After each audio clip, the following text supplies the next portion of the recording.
We are Title I, with about 80% of our students being qualifying for free and reduced lunch. Part of the reason for that is the history of the students in this area, neighborhood students here, going to private schools.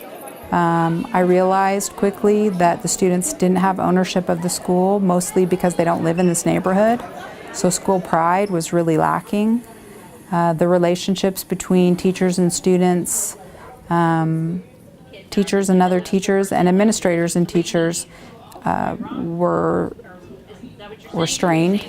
There was palpable tension when you came into the building, and I knew that the changes needed to come from leadership, and that I needed to make it clear what my vision was for the school, to have a place that students and teachers and parents are all working towards one goal, which is student academic achievement, and supporting them in that. That we needed to work on respecting one another, and that, you know, some things, some behaviors were just not going to be acceptable.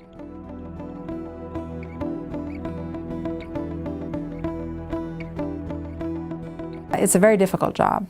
You really have to have a passion for the job, but I knew that when I first came here, a lot of the problems were based on a revolving door of leadership here. So nobody had stayed for more than 2 years, and that led to a lack of trust and no relationships really between leadership and teachers, leadership and students, parents, and so those things take time to cultivate. And as you do that, you also grow your community partnerships, you grow your trust with parents and students.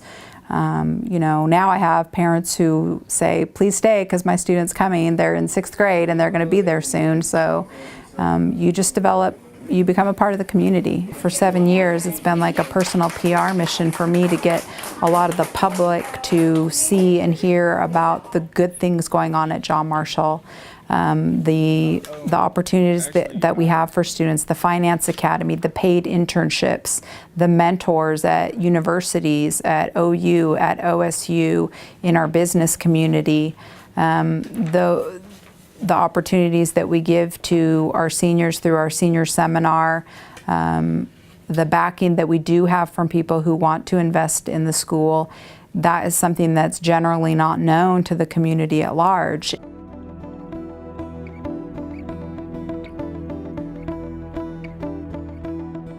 Over time, if the more affluent students are going to private schools and leaving the public schools, you start to really have a sense of us versus them, and that's something that negatively impacts our community.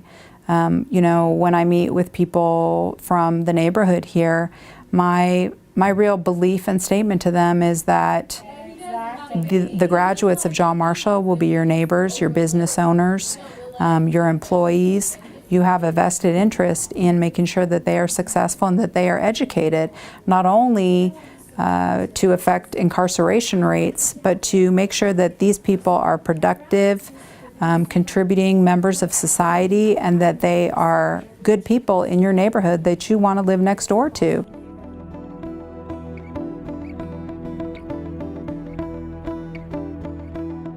It's widely publicized that we have been plagued with the budget shortfalls over the last couple of years, and how those have resulted in staffing cuts. We here at John Marshall lost 20% of our staff last year. We lost 9 teachers, 1 administrator, and 3 support staff. And we are looking at 2 more cuts for this year. I know that we have, you know, we see in the media that these cuts are happening. We know that they are trying to get teacher salaries raised. But I think that the day-to-day ways that this affects students is something that you can only see if you're in schools. So when we are having to cut teachers, that sometimes means cutting programs, increasing class sizes, and the ways that kids are affected are very tangible and real to them. If we continue on the path that we've been on with our funding of public education, the risk that we run is a wider gap between the haves and the have-nots. Those students will not be qualified for rigorous courses in college. It will affect their potential to earn a living, the standard of living that they can provide. Education is the only way to break the cycle of poverty.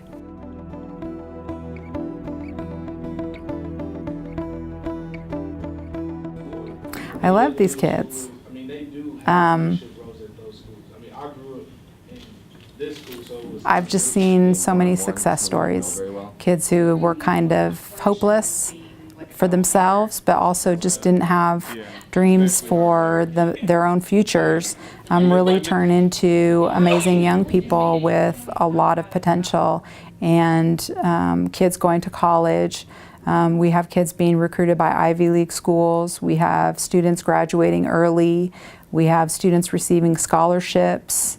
In our Finance Academy, we have students that work in our in-school Tinker Federal Credit Union branch, which is only one of 2 in the state. Some of those students now make more money than their parents do. We have students completing taxes for the community for free, and when I see those students just greeting and interacting with people from the community, the level of confidence that they have is that makes it all worthwhile. And I'm just so proud to see them really flourishing in such a way and growing, and the confidence and the self-esteem. You know, I think it helps us to make sure that students know that they can achieve what they set their mind to.